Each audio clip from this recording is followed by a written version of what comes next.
Especialistas em direito da Igreja e história do catolicismo comentam a decisão do Papa Bento XVI. Veja na reportagem de Rodrigo Luiz e Genilson Passetti. A notícia da renúncia de Bento XVI percorreu o mundo.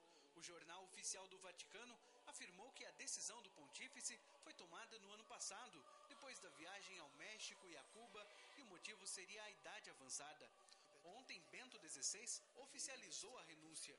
Diante de um grupo de cardeais, declarou que a partir da noite de 28 de fevereiro, a sede de Roma ficará vacante, sem Papa. Renunciare e tardie. A decisão de deixar é inusitada. Historiadores são unânimes em afirmar que pelo menos 3 papas tomaram a mesma decisão em 2000 anos de história. Houve um papa do século III, Papa Ponciano, que foi papa, renunciou no ano 235. Um segundo foi em 1294, Papa Celestino V, que era um papa que ele foi monge beneditino e era um eremita.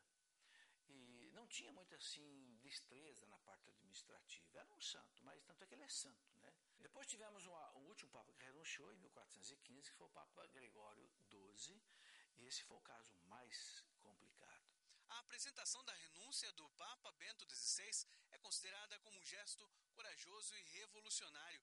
Esta é a primeira vez que, em um período de paz para a Igreja, um Papa decide renunciar por sua própria e livre vontade. Casos em que um pontificado foi interrompido antes da morte do Papa são raros na história cristã. O primeiro, Ponciano, a perseguição romana.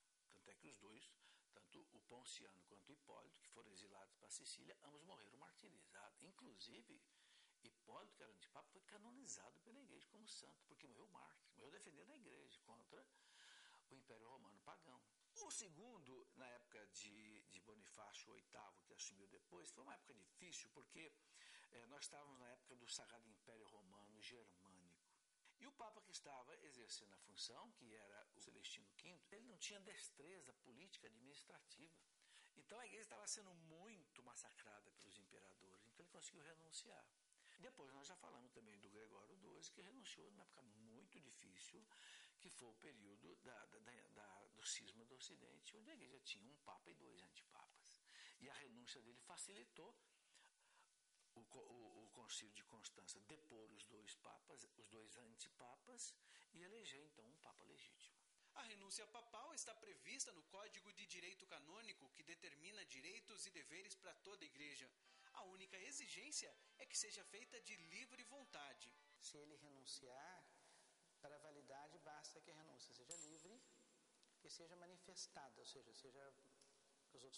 ele manifeste, mostre de algum modo esse desejo, mas não precisa ser aceita por ninguém.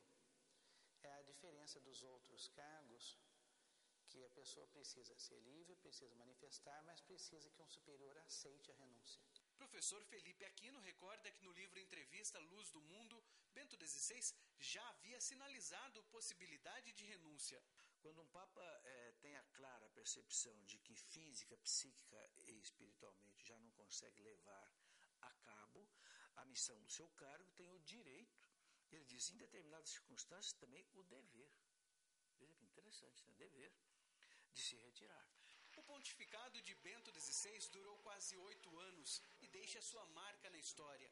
De maneira transparente e digna de grande respeito, a decisão se encaixa nas condições previstas pelo direito canônico para a demissão de um cargo que não tem comparações no mundo por sua importância política e espiritual.